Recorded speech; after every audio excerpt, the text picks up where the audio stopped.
Hello good people, this is the janitor and I'd like to welcome you to the Wash, Rinse, Repeat series of computer security videos.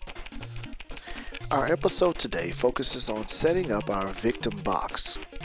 To recap, your lab should now consist of a test environment, an attack box, and after today, the victim box.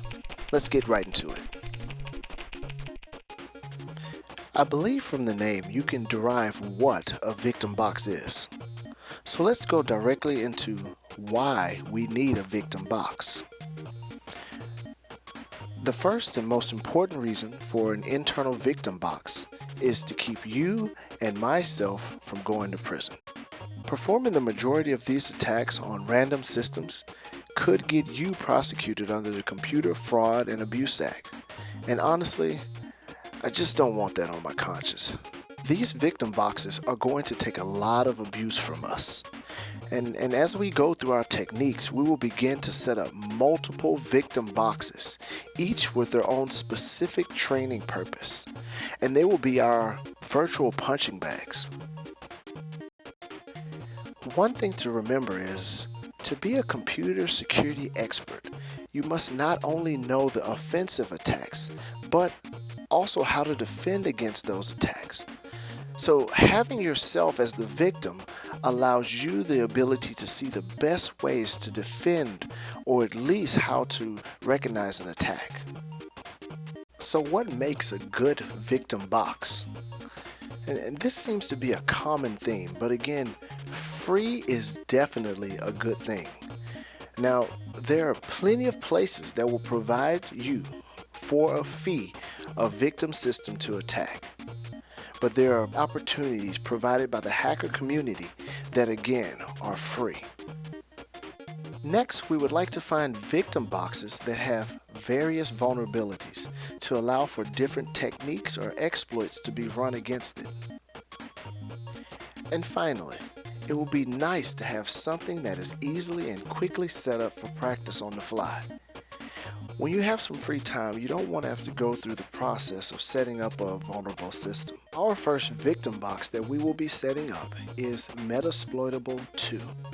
You will see that Metasploitable 2 is a Linux victim box. So you may say, but Windows is the majority of personal and business computing, right?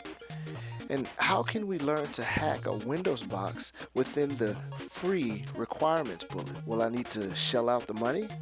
Well, stay tuned as I have videos that will give you a few ways legally to get Windows boxes for free that you can practice on and against. But let's get this set up first. Let's again open our browser of preference and browse to the SourceForge Metasploitable 2 download page. And as always, a direct link will be posted in the description. We will select the Metasploitable Linux 2.00 zip and get the download started. Although the download is not as large as previous installs we've done, it could still take some time. Let's kick off VirtualBox by again doing a quick search for it and opening the app. You can see that my download is still going here, so we'll wait until it's done and then we'll continue. Okay, so the download has completed and we now need to unzip the file. To do this, let's open the download location, and on the Mac we can just double click the file and it will expand the Metasploitable 2 Linux zip into a new folder. If you are running Microsoft Windows, this should be a similar process. What you will see inside of this folder are different virtual instances of Metasploitable 2. Since we are running VirtualBox as our test environment, the file we are most interested in is the Metasploitable VMDK. Next, let's move to the Oracle VM VirtualBox Manager and select New here at the top left. For the name here, again, you can name it whatever you would like, but for the sake of uniformity, we'll name this VirtualBox Metasploitable 2 Attack. And we can always change this later. We're going to change the type to Linux, and let's keep Ubuntu 64-bit and click Continue.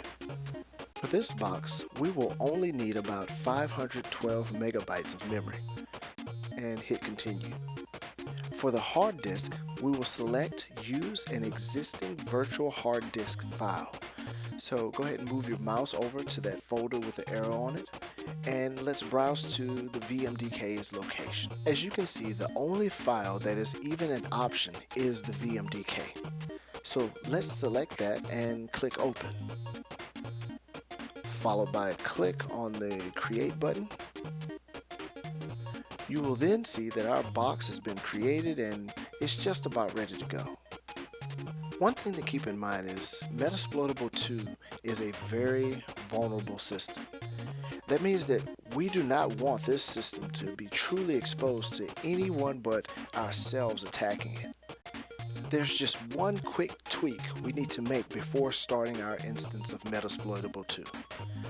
Let's go into the settings and move over to the network tabs.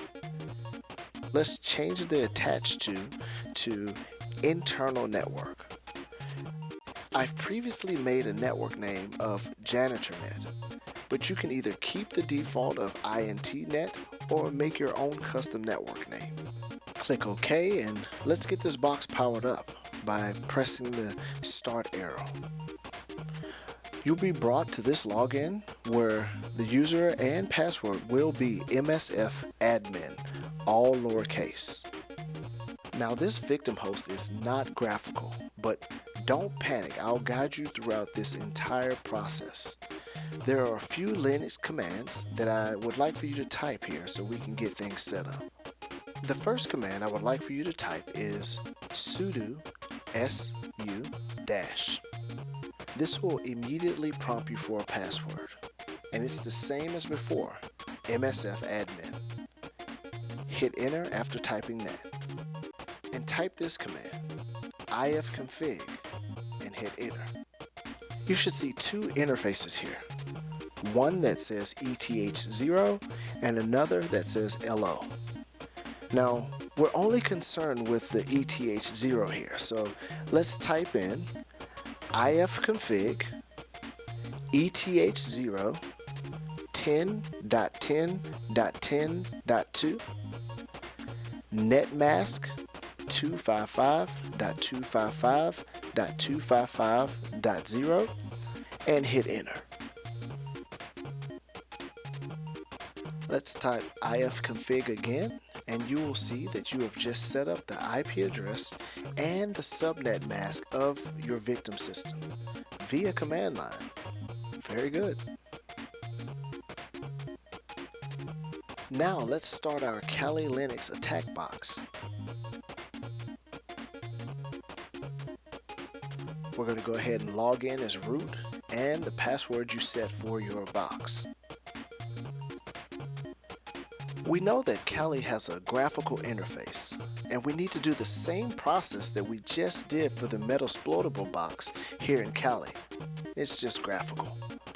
So at the top right, let's click on the network icon, and you'll see that we have an Ethernet ETH0 and an Ethernet ETH1. So let's click on the ETH1 and select Wired Settings. In this window, we're going to select the setting wheel there in the bottom right and click on IPv4.